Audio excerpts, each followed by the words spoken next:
Poskačivanje etape nije baš uvek u najboljem slučaju dobro, zato što puno moramo da idemo posle na asfaltu i to je vrlo dosadno. I danas smo išli preko 400 km bez veze, ali morali su da skrate etapu jer takmičari koji su timski takmičari, fabrički vozači, oni odmah kad smo stigli na prvo točenje goriva, odmah su javili organizatora da je apsolutno nebezbedna staza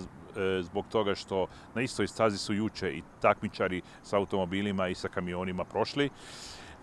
Jako su duboki kanali,